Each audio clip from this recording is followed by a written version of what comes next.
दोस्तों नमस्कार। मैं कमलजीत जीरकपुर से। कोविड का जो प्रकोप है आप जानते हैं कि बहुत ज़्यादा खतरनाक हो गया है और चारों ओर से हमें अच्छे समाचार नहीं मिल रहे हैं। तो ऐसे हालात में कोविड उपयुक्त व्यवहार, कोविड एप्रोप्रिएट बिहेवियर, ये एक टर्म है जिसको बड़े समझदार और बुद्धिमान लोगों ने उसको इंटरनेशनल तौर पे विकसित किया है। इसमें 15 पॉइंट हैं। इन 15 पॉइंट्स पे हम एक बार बात कर लेते हैं। सरकारें जो अपने लेवल पे कर रही हैं उनको करते देना चाहिए कि वो जो कर रहे हैं अपना करें, लेकिन हम जो नागरिक हैं वो क्या कर सकते हैं उसके लिए कोविड एप्रोप्रिएट बिहेवियर है। इसके बारे में हम थोड़ी बातचीत कर लेते हैं। सबसे पहला जो पॉइंट है इसमें, ग्रीट विदाउट फिजिकल कांटेक्ट। जैसे हमारे यहाँ पे किसी को हम कोई ग्रीटिंग करते हैं या कोई अभिवादन करते हैं तो उसको हाथ मिलाते हैं, गले लगते हैं। अब मुझे लगता है कि अगले कुछ समय तक, जब तक ये कोरोना वायरस की समस्या हमारे देश से, दुनिया से ख़त्म नहीं हो जाती, हमें हमारा जो पारंपरिक जो तरीका है अभिवादन का, नमस्ते करके दूर से ही, ताकि हमारा अभिवादन भी हो जाए और जो है हमारा जो फिज़िकल कांटेक्ट है वो भी ना हो, जिससे इस वायरस के फैलाव पे हम रोक लगा सकें। दूसरा है मेंटेन फिज़िकल डिस्टेंस। साथियों, इसमें जो है 2 गज़ यानी 6 फीट की दूरी तो हर एक व्यक्ति को एक दूसरे से मेंटेन करके रखनी चाहिए, क्योंकि ऐसा माना जाता है कि इस वायरस का जो प्रसार होता है वो व्यक्ति के मतलब जो उसके शरीर का जो दायरा होता है उसके अंदर इसका प्रसार होता है।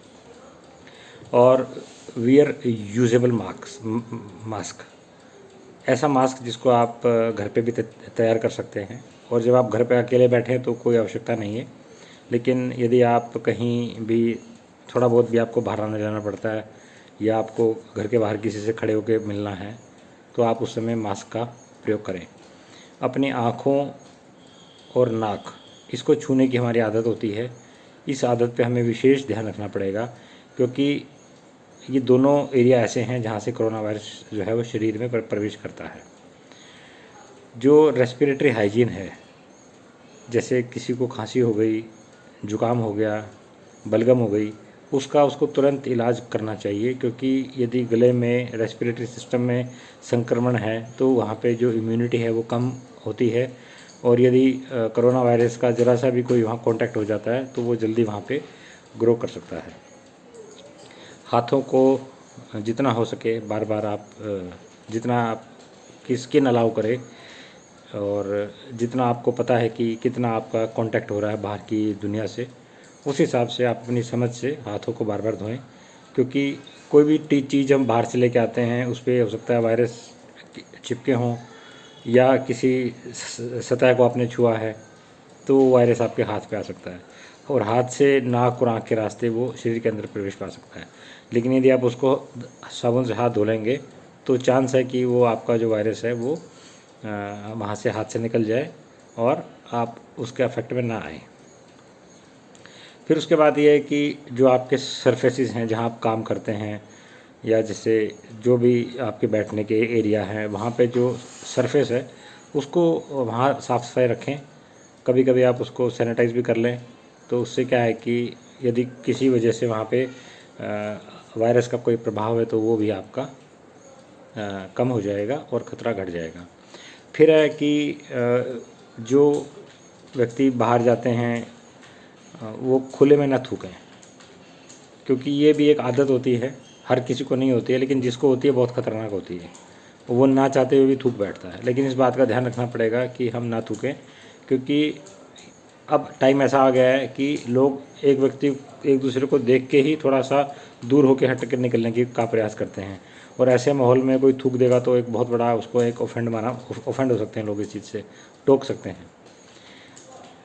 फिर अगला पॉइंट है कि अननेसेसरी जो ट्रैवल है उसको आप अवॉइड करें, कि कहीं आपको आना जाना है, बहुत ज़रूरी है तो आप जाएं। यदि आपका ऑनलाइन मीटिंग से काम चल सकता है तो आप उस काम को चलाने की कोशिश करें, क्योंकि जितना आप बाहर जाएंगे उतना ज़्यादा आप एक्सपोज होंगे।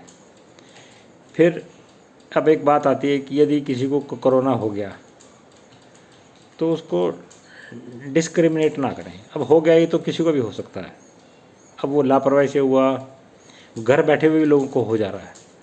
अब जिनको घर बैठे हो जा रहा है वो उनमें उसमें किसका कसूर है? कहीं ना कहीं से तो कोई ना कोई कांटेक्ट तो क्रिएट हुआ ही है। तो ये तो आपको उस समय यदि किसी को हो जाता है तो उसको आप हौसला दें, कोई बात नहीं भाई, इसमें से निकलो, अपना सावधानी रखो और ज़्यादा अपना कांटेक्ट दूसरों के साथ मत करो, कोशिश जितना कर सको। तो उसके बाद क्या है कि भीड़ भाड़ वाले जगह पे जाने की ज़रूरत नहीं है। कोई कितना ही इनविटेशन दे, कुछ भी करे कि भाई हम तुम्हारे यहाँ भीड़ भाड़ ज़्यादा है, हम नहीं जाते, हम अपने हिसाब से आएंगे जब हमें लगेगा ठीक है, और हम अपने जो फ़र्ज़ है वो निभा देंगे, लेकिन हम भीड़ भाड़ की जगह पे नहीं जाएंगे। और एक ये व्हाट्सएप फेसबुक में जो जितनी नेगेटिविटी फैला रहे हैं लोग, कृपया करके इस चीज़ से बचें, क्योंकि नेगेटिविटी को जितना फैलाएंगे उतना ज़्यादा ये आपके मन पे भी असर करेगी और समाज में भी ये नेगेटिव जो है वो असर करेगी। और दूसरा, कोरोना के बारे में जो जानकारी है, जो टेक्निकल जानकारी है, वो सिर्फ डॉक्टर से ही लें। हर कोई डॉक्टर ना तो खुद बनने की कोशिश करे और ना ही ऐसी चीज़ों को प्रमोट करें। जो गवर्नमेंट ने वेबसाइट्स बनाई हैं, रेडियो के माध्यम से सरकार बता रही है, आपके यहाँ जो डॉक्टर्स का जो नेटवर्क है, पीएचसी है, सीएचसी है, हॉस्पिटल है, हर एक व्यक्ति कहीं ना कहीं डॉक्टर से कनेक्ट है। क्योंकि ऐसे माहौल में किसको क्या दवा लेनी है, क्या नहीं लेनी है, क्या क्या देखना है, उस मेडिकल हिस्ट्री भी होती है व्यक्ति की कि कोई दवा उसको सूट करेगी नहीं करेगी, किस कॉम्बिनेशन में वो लेनी है, ये सब चीज़ डॉक्टर ही बता सकता है और कोई नहीं बता सकता है। तो इसलिए कृपया करके कोविड के बारे में जितनी भी जानकारी है वो डॉक्टरों से ही लें। फिर आपको जो नेक्स्ट पॉइंट है, जो नेशनल हेल्पलाइन है, सरकार ने एक सिस्टम बनाया है सूचनाओं को एकत्र करने का कि कहाँ पे क्या हो रहा है, वो सरकार को बैठे बैठे तो पता लगेगा नहीं। अब जो नेशनल हेल्पलाइन है 1075, और आपके हर स्टेट का अपना सेल्फ हेल्पलाइन नंबर भी है। तो आप वहाँ पे कोई भी आपके साथ ऐसी घटना घटती है, आपको लगता है कि मेरी गली में कुछ हो गया है, मेरे मोहल्ले में कुछ हो गया है, या मेरे परिवार में कुछ हो गया है, तो आप उस चीज़ की सूचना सरकार को अवश्य दें। और फिर जो सबसे लास्ट पॉइंट है, आप कभी भी कितना भी बुरा वक्त आ जाए, कितना भी कुछ हो जाए, अपने आप को डैमेज ना करें, स्ट्रेस में ना आएँ।